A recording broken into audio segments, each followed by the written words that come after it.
ఓం మహాగణాధిపతే నమః. ఓం ఐం సరస్వత్యై నమః. శివాయ గురువే నమః. యా దేవీ సర్వభూతేషు మాతృరూపేణ సంస్థిత నమస్తస్తే నమస్తస్తే నమస్తస్తే నమో నమః. జై గురు దత్తాత్రేయాయ నమః. యూట్యూబ్ ప్రేక్షకులందరికీ కూడా నమస్కారం అండి. నేను పాలపర్తి గురునాథ్ శర్మ.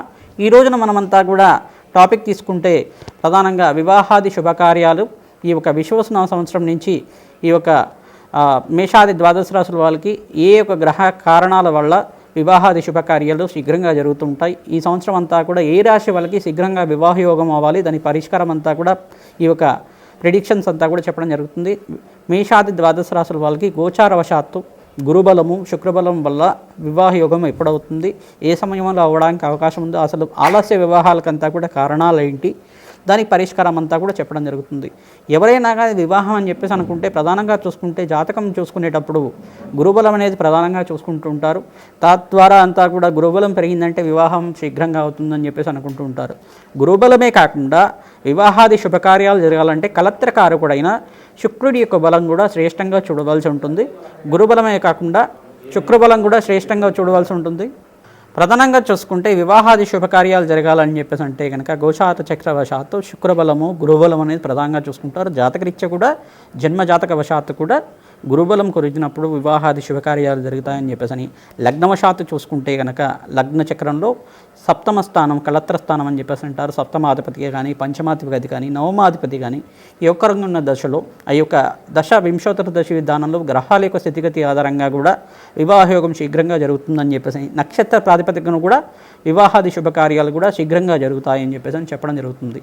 ఈ యొక్క వేదిక జ్యోతిష్యం ప్రకారంగా చూసుకుంటే గురుబలం ఎప్పుడు కుదురుతుంది, శుక్రబలం ఎప్పుడు కుదురుతుందో చూసుకొని ఈ యొక్క వివాహాది శుభకార్యాలకి పరిష్కారం చేసుకోవడం వల్ల ఆలస్య వివాహాల నుంచి బయటపడడానికి ఆస్కారం ఉంటుంది. ప్రధానంగా ఆలస్య వివాహాలు జరగడానికి కారణం ఏంటిదంటే జన్మజాతకంలో పితృదోషము పితృశాపమే కారణంగా చెప్పడం జరుగుతుంది. తర్వాత ఈ పితృదోషం పితృశాపమే కాకుండా కాలసర్ప దోషం అనే దోషం ఉంటుంది. ఆ కాలసర్ప దోషం కానీ అంగారక దోషం మాంగళిక దోషం అని చెప్పేసి అంటారు. మాంగళిక దోషం కానీ ఈ యొక్క అష్టమ స్థానం అంటే ఈ యొక్క మాంగళ్య దోషం అని చెప్పేసి అంటారు. మాంగళ్య దోషం అని చెప్పేసి అంటే ఈ యొక్క స్త్రీ జాతకంలో చూసుకుంటే దీర్ఘ సుమంగళి యోగం ఏ రకంగా ఉంటుంది. దీర్ఘ సుమంగళి యోగం అంతా కూడా జన్మ జాతకంలో లగ్న చక్రవశాత్తు అష్టమ స్థానాన్ని కేంద్రంగా చెప్తారు. అష్టమ స్థానం ఏమవుతుంది, ఇక్కడ ఆయుస్థానం అవుతుంది. భర్తకి ఏమవుతుంది, అది దీర్ఘాయుష్ కారణం అవుతుంది. ఏ స్త్రీ జాతకంలో అయినా కానీ అష్టమ స్థానంలో పాపగ్రహాలు కానీ రాహుకేతువుతో కానీ లేదు శుక్రరాహువులు కానీ శని రాహువులు కానీ లేదంటే కనుక కేతు కానీ ఉంటే కనుక ఈ యొక్క దీర్ఘ సుమంగళి యోగం అనేది కొంచెం వీగిపోతుంది అని చెప్పేసి అంటారు. ఈ దీర్ఘ సుమంగళి యోగం అంతా కూడా మనకి సువాసిని వచ్చే విధానంగా లభిస్తూ ఉంటుంది. ఎవరైతే దీర్ఘ సుమంగళి యోగం కావాలి, జన్మజాతకంలో దీర్ఘ సుమంగళి యోగం కావాలి అని చెప్పేసి అనుకునే ఈ యొక్క జాతకులంతా కూడా స్త్రీ జాతకులంతా కూడా ప్రధానంగా చూసుకుంటే ప్రతినిత్యం కూడా మంగళగౌరి దేవి ఆరాధన చేసుకోవడం, ఒక ముత్తైదుకు అంతా కూడా పూతాంబూలం కానీ పండు తాంబూలం కానీ వస్త్రదానం చేయడం వల్ల ప్రతినిత్యం కూడా అమ్మవారి ఆరాధన చేయడం వల్ల కూడా దీర్ఘ సుమంగళి యోగం అనేది లభిస్తూ ఉంటుంది. జన్మజాతకంలో ఎటువంటి దోషాలు ఉన్నా కానీ దానికి పరిష్కారం ఉంటుంది. తద్వారా మనమంతా కూడా వివాహ యోగానికి ఆలస్య వివాహ యోగానికి వివిధ కారణాలు చూసుకుంటూనే అసలు వివాహ యోగానికంతా కూడా ఏ గ్రహం కారణంగా అవుతుందో దానికి పరిష్కారం చెప్తూ ఉన్నాం. ప్రధానంగా చూసుకుంటే విశ్వవసునామ సంవత్సరంలో ఈ యొక్క వైశాఖ మాసం నుంచి మే నెల 15వ తారీఖు తర్వాత బృహస్పతి అంతా కూడా మిథున రాశిలో సంచారం చేయడం, ఈ యొక్క వివిధ రాశుల వాళ్ళకంతా కూడా యోగకరంగా ఉండడం, మీనరాశిలో అంతా కూడా శుక్రుడు శని కలయికతో ఉండడం, మరియు ఈ యొక్క రాహు అంతా కూడా కుంభరాశులు అంతా కూడా మారడం, మే నెల 18వ తారీఖు తర్వాత రాహుకేతువులు మార్పు అనేది జరగడం కూడా ప్రధానమైన గ్రహాలన్నీ కూడా మారడం వల్ల శీఘ్రంగా వివాహ యోగం అవడానికి ఆస్కారం ఉన్నాయి. మేషాది ద్వాదశ రాశుల వాళ్ళకి వివాహ యోగం అవడానికి పరిష్కారాలు చూసుకుంటున్నాయి.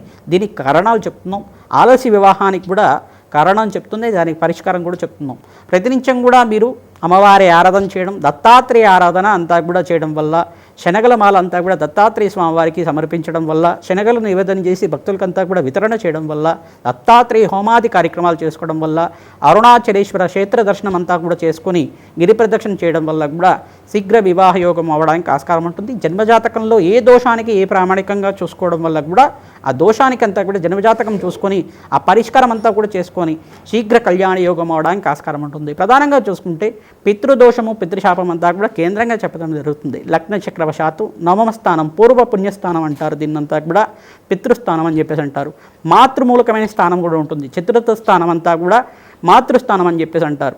ఈ లగ్నచక్రవశాత్తు చతుర్థ స్థానము నవమ స్థానంలో ఉంటే కనుక కొన్ని ఈ యొక్క శని కానీ, తర్వాత ఆ యొక్క సూర్య భగవానుడు ఒక వీక్షణ, ఒక శనీశ్వరుడు యొక్క వీక్షణ అంతా కూడా త్రిపాద దృష్టితోటి సూర్య భగవానుడి మీద చూస్తున్నా కానీ, నవమ స్థానంలో రాహు కానీ కేతు కానీ ఉన్నా కానీ ఈ యొక్క వివిధ కోణాలతోటి పితృస్థానం పితృదోషం అనేది చెప్పడం జరుగుతుంది. పితృదోషం ఉండడం వల్ల ఏమవుతుందంటే ప్రధానంగా చూసుకుంటే వివాహాది శుభకార్యాలు ఆలస్యంగా అవ్వడం, లేదు సంతానం ఆలస్యంగా అవ్వడం, లేదు వివాహం అవ్వకుండా సన్యాసత్వం తీసుకోవడం, ఇట్లాంటివి జరుగుతూ ఉంటాయి. కొంతమందికి అయితే కనుక వివాహం అనేది ఇంట్రెస్ట్ ఉండదు కొంతమందికి, అట్లాంటివి కూడా జరుగుతూ ఉంటాయి.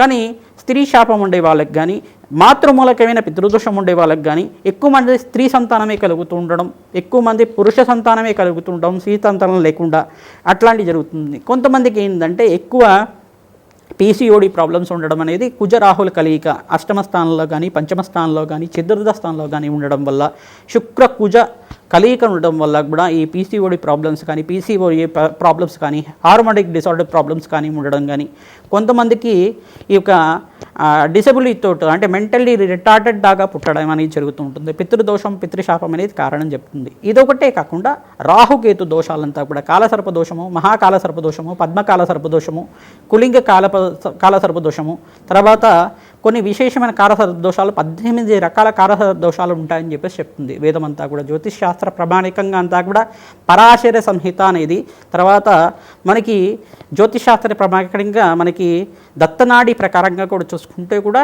కొన్ని దోషాల ప్రామాణికం అంతా కూడా చెప్పడం జరుగుతుంది. ఈ దోషాలకి సకల దోషాలకి పరిష్కారం అంతా కూడా దైవతారాధన చేయడం, ఈ యొక్క పితృదోష నివారణకంతా కూడా ప్రధానంగా స్త్రీ శాపము, పితృదోషము, పితృశాపము, ఈ యొక్క మాంగళిక దోషము, తర్వాత మాంగళ్య దోషానికి కూడా ప్రధానంగా చూసుకుంటే పితృదోషమే కారణంగా చెప్పడం జరుగుతుంది. కావున ప్రధానంగా దీర్ఘ సుమంగళి యోగం కావాలన్నా, పితృదోషం నుంచి బయటపడాలన్నా, శీఘ్ర వివాహ యోగం కలగాలన్నా, సంతాన యోగం కూడా కలగాలన్నా అన్నిటికి కూడా పితృదోషమే కారణంగా చెప్పడం జరుగుతుంది. దీనికి ప్రామాణికంగా అంతా చూసుకుంటే ఈ యొక్క మోక్ష నారాయణ బలి విధానం అనేది మనకి గోకర్ణం దగ్గర కానీ, ప్రయాగరాజ్ దగ్గర త్రివేణి సంగరం దగ్గర కానీ, తర్వాత త్రయంబకేశ్వరం నాసిక్ దగ్గర అయినా కానీ, ఏదైనా పుణ్యక్షేత్రంలో పిఠాపురం దగ్గర అయినా కానీ, మనమంతా కూడా పాదగేయాన్ని ఉంటుంది పిఠాపురం దగ్గర, కుకుటేశ్వర స్వామి దేవాలయం దగ్గర అయినా కానీ, ఈ యొక్క తెలంగాణ ప్రాంతాల్లో చూస్తుంటే అలంపురి జోగిరంగ దగ్గర శ్మశాన నారాయణ స్వామి దేవాలయం అనే దేవాలయం ఉంటుంది. అక్కడ నది తీరం దగ్గర అయినా కానీ ఈ యొక్క పిండ ప్రదానం చేయించడం పితృదేవతల ప్రీతికరంగా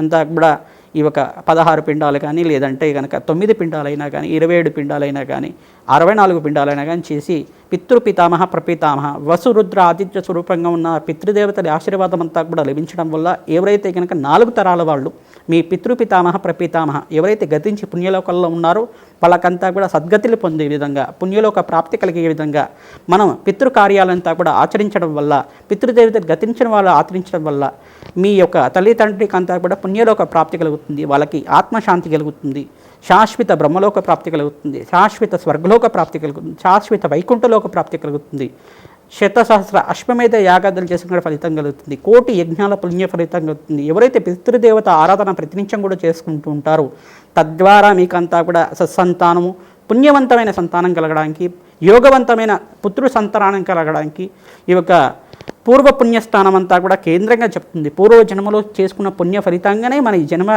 ఆధారితంగా ఉంటుంది. ఈ జన్మలో చేసుకున్న పుణ్య ఫలితం ఇంకో జన్మలో చేసుకునే కర్మశేషానికి కారణమవుతుంది. మనమంతా కూడా పాపకర్మ నివారణ చేసుకుని పుణ్యకర్మలు ఆచరించడం వల్ల, సజ్జన సాంగత్యం చేసుకోవడం వల్ల, ఈ యొక్క యోగ పింగుల దర్శనం చూసుకోవడం వల్ల, ఈ యొక్క సాధువుల యొక్క దర్శనం ఆశీర్వాదం తీసుకోవడం వల్ల, వేద బ్రాహ్మణుల యొక్క ఆశీర్వాదం చేసుకోవడం వల్ల, వేద బ్రాహ్మణ పోషణ చేయడం వల్ల కూడా శీఘ్ర కళ్యాణ యోగం అవడానికి ఆస్కారం ఉంటుంది. ఎవరైతే కనుక సుబ్రహ్మణ్య స్వామి కళ్యాణం ఆచరించుకుంటూ ఉంటారో వాళ్ళకి వివాహాది శుభకార్యాలు జరగడం కానీ, ఈ యొక్క అంగారక దోషం, మాంగళ్య దోషం అనేది అంటారు, లేదంటే కనుక మాంగళిక దోషం అనేది అంగారక దోషం అంటారు, కుజదోషం అంటారు. దీన్నంతా కూడా కుజదోషం నుంచి పెట్టబడడానికి, కుజుడంతా కూడా ప్రధానంగా చూసుకుంటే లగ్న చక్రవశాత్తు లగ్నస్థానం 1వ స్థానంలో కుజుడుంటే కుజదోషం అంటారు, 2వ స్థానంలో ఉంటే సామాన్య దోషం అంటారు. తర్వాత చతుర్థ అష్టమ స్థానం సప్తమ స్థానంలో అంతా కూడా లగ్న చక్రవశాత్తు, చంద్ర లగ్నవశాత్తు, శుక్ర లగ్నవశాత్తు కూడా ఈ యొక్క 3 కోణాల్లో అంతా కూడా కుజుడు దోషకారిగా ఉంటాడనమాట. ఈ దోషకారికగా కొన్ని లగ్నానికి కుదోషం వర్తిస్తుందని, కొన్ని నక్షత్రాలకు కుదోషం వర్తించదని, కొన్ని రాశుల వాళ్ళకి అసలు కుదోషం ఉండదని చెప్పేసి జ్యోతిష ప్రామాణికంగా ఉంటుంది. కానీ కుజుడు యొక్క పాపగ్రహంతో కలిసినప్పుడు కానీ, దుస్థానాల్లో ఉన్నప్పుడు కానీ, కుజుడు యోగకరమైన స్థానంలో లేకపోయినప్పుడు కానీ ఈ యొక్క కుజదోషం అందరికీ కూడా వర్తిస్తుంది. ఎందుకంటే కొన్ని కారణాలు అయితే ఉంటాయి. అందరికి కూడా ఏ పరిహారం చేసుకున్నా కానీ కళ్యాణ యోగం కావట్లేదు, ఆర్థిక ఇబ్బందులు కావచ్చు, లేదు వాళ్ళకి కళ్యాణం మీద ఆలోచన లేకుండా ఉండొచ్చు, ఏదైనా కానీ వాళ్ళకి ఏందో మానసికమైన స్థితి అనేది ఉండదన్నమాట. ఇటువంటి ఆలోచనలు కూడా ఉండవు, కళ్యాణం చేసుకోవాలి సమయానికి అనే ఆలోచనలు ఉండవు. కొంతమందికి అయితే 18 ఏళ్లకే కళ్యాణాలు అవుతాయి, కొంతమందికి అయితే అసలు కళ్యాణం అనేది ఆలోచించకుండానే కళ్యాణం కోసం ప్రయత్నం చేసుకుంటాడు, శీఘ్రంగా కళ్యాణం అయిపోతూ ఉంటుంది. ఇదంతా కారణం పూర్వపుణ్యస్థానమే కారణంగా చెప్పడం జరుగుతుంది. కావున వివిధ దోషాలకి పరిష్కారం అంతా కూడా జ్యోతిష ప్రామాణికంగా చెప్పడం జరుగుతుంది.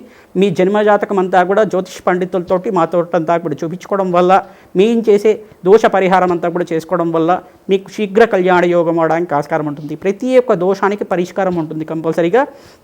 ఎందుకంటే మనం చేసుకునే పూర్వజన్మ పుణ్య ఫలితమే అంతా కూడా ఆధారితంగా ఉంటుంది. మీ యొక్క తల్లిదండ్రి చేసుకున్న కర్మలకంతా కూడా మీరు అనుభవించాల్సి ఉంటుంది. ప్రధానంగా ఎవరైతే తల్లిదండ్రులు చేసుకున్న కర్మలకంతా కూడా పిల్లలు అనుభవించాల్సి ఉంటుంది కంపల్సరీగా. ప్రతి నిమిషం కూడా ఎవరైతే కనుక పితృదేవత ఆరాధన ఎవరైతే చేస్తూ ఉంటారో మీరంతా కూడా అశ్వమేధ యాగాదులు చేసిన ఫలితం కలుగుతుంది. అందరికి కూడా ఈ యొక్క పితృదేవతల యొక్క ఆరాధన చేయండి, గోమాత సేవ చేయండి. పితృదోషము పితృశాపం నుంచి బయటపడడానికి ఆస్కారం ఉంటుంది. కొంచెం ఆర్థికంగా ఉన్న వాళ్ళైతే కనుక గోదానం అంతా కూడా చేయడం వల్ల, గోమాత దానం అంతా కూడా వేద బ్రాహ్మణత్వం అంతా కూడా దానం చేసి 6 నెలల గ్రాసం అంతా కూడా సమర్పించడం వల్ల దక్షిణపూర్వకంగా ఆ గోదానం స్వీకరించిన బ్రాహ్మణత్వం అంతా కూడా దక్షిణపూర్వకంగా మీ యొక్క ఫైనాన్షియల్ స్టెబిలిటీ బట్టి, ఆర్థిక స్థితిని బట్టి మీ అంతా కూడా దక్షిణపూర్వకంగా దానం చేయడం వల్ల పితృదోషము పితృశాపం నుంచి బయటపడడానికి కానీ, సకల గృహ దోషాల నుంచి బయటపడడానికి కానీ, జన్మజాతకంలోని మహాపాతక దోషాలంతా కూడా బయటపడడం కానీ, తెలియకుండా పాపకర్మలు ఏమైనా చేసుంటే కనుక ఈ యొక్క సర్పశాపం అంటే సర్పాన్ని చంపిన దోషం కానీ, సర్పదోషం కానీ ఏమైనా ఉంటే కనుక ఇవన్నీ కూడా బయటపడి శీఘ్రంగా వివాహ యోగం అవడానికి, సమయానికి అంతా కూడా సంతాన యోగం కలగడానికి కూడా ఆస్కారం ఉంటుంది. కావున అందరికీ కూడా పరిష్కారం చెప్తున్నాం. ప్రధానంగా చూసుకుంటే మంగళగౌరి ఆధారం చేయడం, తర్వాత ఈ యొక్క దత్తాత్రేయ స్వామివారి, మేధా దక్షిణామూర్తి స్వామివారి ఆరాధన చేసుకోవడం, శివారాధన చేసుకోవడం, మరియు శ్రీరాముడి కళ్యాణం అంతా కూడా భద్రాచల క్షేత్రంలో అంతా కూడా ఎవరైతే ప్రతినిత్యం కూడా సీతారాముల కళ్యాణం ఆచరించుకుంటుంటారో శీఘ్ర కళ్యాణ యోగం అవడానికి ఆస్కారం ఉంటుంది. మరియు ఇంకో ఈ యొక్క మురుముళ్ళ అనేది పుణ్యక్షేత్రం ఉంటుంది. ఎవరైతే మురుముళ్ళ అనే పుణ్యక్షేత్రంలో ఈ యొక్క వీరభద్రస్వామి యొక్క కళ్యాణం అంతా కూడా ఆచరించుకుంటూ ఉంటారో ఈ యొక్క శీఘ్ర కళ్యాణ యోగం అవడానికి అక్కడ స్థల పురాణ ప్రకారంగా అయితే కనుక మురుమల్ల పుణ్యక్షేత్రంలో స్వామివారి కళ్యాణం అంతా కూడా ఆచరించుకున్న వాళ్ళకి 6 నెలల్లో కళ్యాణం అవుతుంది అని చెప్పేసి నానుడిగా ఉంటుంది.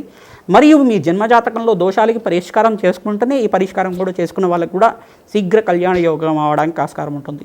జన్మజాతకమే ప్రధానమైన జాతకము. మన వంశీకులు ఎవరైనా కానీ ఈ యొక్క జన్మజాతకంలో వాళ్ళకి ఏమైనా పాపకర్మలు ఉన్నా కానీ, మనకి కొంతమంది ఏమవుతుందంటే మనకు తెలియకుండా కొంతమంది పాపకర్మలు చేసుకుంటూ ఉంటారు. వాళ్ళ జన్మజాతకంలో పూర్వజన్మలు చేసుకున్న కర్మ ఫలితం కానీ, ఈ జన్మలో చేసుకున్న కర్మ ఫలితాన్ని కానీ అందరూ కూడా ఏంటిదంటే పుణ్యకర్మలు ఆర్చించుకోవడం వల్ల, పుణ్యక్షేత్ర దర్శనం చేసుకుని దైవస్మరణ చేసుకోవడం వల్ల సకల గ్రహదోష నివారణ జరగడానికి ఆస్కారం ఉంటుంది. శీఘ్ర కళ్యాణ యోగానికి అంతా కూడా ప్రధానంగా చూసుకుంటే గురుబలము, శుక్రబలము, అంగారక బలము, చంద్రబలం అని చెప్పేసి చూసుకుంటూ ఉంటారు. పురుషులకైతే కనుక గురుబలం, శుక్రబలం చూసుకుంటారు. స్త్రీలకైతే కనుక చంద్రబలము, అంగారక బలము మరియు శుక్రబలము చూసుకుంటూ ఉంటారు. తద్వారా శీఘ్ర కళ్యాణ యోగం అవడానికి ఆస్కారం ఉంటుంది. మీరు చేసుకునే జ్యోతిష సంబంధమైన పరిష్కారం చేసుకుంటే కనుక శీఘ్రంగా కళ్యాణం అయ్యి ఆనందమైన జీవితం, అన్యోన్య దాంపత్యం కలగడానికి ఆస్కారం ఉంటుంది. తద్వారా మంచి సత్సంతానం పొందడానికి ఆస్కారం ఉంటుంది. వంశాభివృద్ధి కలగడానికి ఆస్కారం ఉంటుంది. కావున మేషాది 12 రాశుల వాళ్ళకి ఏ రకంగా వివాహ యోగం అవుతుంది, వివాహ యోగం అవ్వడానికి వాళ్ళకి పరిష్కారం అంతా కూడా విశ్వవస సంవత్సరంలో గురుబలం ఏ రకంగా పెరుగుతుంది వాళ్ళకంతా కూడా జ్యోతిష ప్రామాణికంగా చెప్పడం జరుగుతుంది. జయ గురు దత్తాత్రేయాయ నమః. కర్కాటక రాశి వాళ్ళకి ప్రధానంగా చూసుకుంటే విశ్వవస సంవత్సరంలో వివాహాది శుభకార్యాలు ఏ సమయంలో అంతా కూడా జరగడానికి అవకాశం ఉంది అని చెప్పేసి అని తెలుసుకుందాం. ప్రధానంగా చూసుకుంటే బృహస్పతి అంతా కూడా విశ్వవస సంవత్సరం వైశాఖ మాసంలో మే నెల 15వ తారీఖు తర్వాత ఆ రోజున 15వ తారీఖు రోజునే బృహస్పతి అంతా కూడా మిథున రాశిలో సంచారం చేయడం, అతిచారంలో అంతా కూడా కర్కాటక రాశిలో అంతా కూడా ఉచ్చస్థానంలో సంచారం చేయడం, రాశిలో అంతా కూడా బృహస్పతి సంచారం చేయడం, అందులో రాజయోగంలో విపరీత రాజయోగంలో అంతా కూడా జన్మస్థ గురుయోగం అనేది అంటారు. విపరీత రాజయోగంలో అంతా కూడా ఈ యొక్క పంచమహాపురుష యోగంలో పురుషయోగం లభిస్తూ ఉంటుంది. ఈ యొక్క బృహస్పతి అంతా కూడా జన్మరాశిలో ఎప్పుడైతే కనుక ఉచ్చస్థానంలో సంచారం చేస్తుంటారో కర్కాటక రాశి వాళ్ళకి శీఘ్రంగా కళ్యాణ యోగం అవ్వడానికి ఆస్కారం ఉంటుంది. ఇక్కడ సప్తమాధిపతి ఒక దోషం ఏమైనా ఉంటాయి కనుక శనీశ్వరుడు కొంచెం దోషకారిగా ఉన్నప్పుడు మీరంతా కూడా ప్రధానంగా శనీశ్వరుడు ప్రీతికరంగా తలాభిషేకం చేయడం, తరచుగా మీరంతా కూడా తిలలు దానం చేయడం, బీదవాళ్ళకి అన్నదానం చేయడం, ఎవరైతే ఈ యొక్క అనాథాశ్రమంలో బీదవాళ్ళకంతా కూడా అన్నదానం చేస్తుంటారో మీకు తోచిన కొద్దీ మీరంతా కూడా వస్త్రదానం చేయడానికి ప్రయత్నం చేయండి. పశుపక్షాదులకి ఆహారం పెట్టడానికి ప్రయత్నం చేయండి. నల్లటికి కుక్కంతా కూడా ఆహారం పెట్టడానికి ప్రయత్నం చేసుకోండి. కాలభైరవ స్వామి దేవాలయంలో మీరంతా కూడా కూష్మాండ దీపాన్ని పెట్టడం వల్ల కూడా శీఘ్రంగా కళ్యాణ యోగం అవడానికి ఆస్కారం ఉంటుంది. హనుమత్ జయంతి రోజున మీరంతా కూడా తమలపాకు పూజ చేయించుకోండి, మన్యసూక్త పారాయణం చేయించుకోండి. ఈ యొక్క సింధూర అభిషేక కార్యక్రమంలో పాల్గొనండి. మేం చేసి ఈ యొక్క హనుమత్ మూలమంత్ర హోమాది కార్యక్రమంలో పాల్గొనడం వల్ల శీఘ్ర కళ్యాణ యోగం అవడానికి ఆస్కారం ఉంటుంది. మేము చేసి దత్తాత్రేయ హోమాది కార్యక్రమంలో పాల్గొనడం వల్ల కూడా శీఘ్రంగా కళ్యాణ యోగం అవడానికి ఆస్కారం ఉంటుంది. కానీ ఈ పరిష్కారం అందరికీ కూడా చెప్తున్నాం.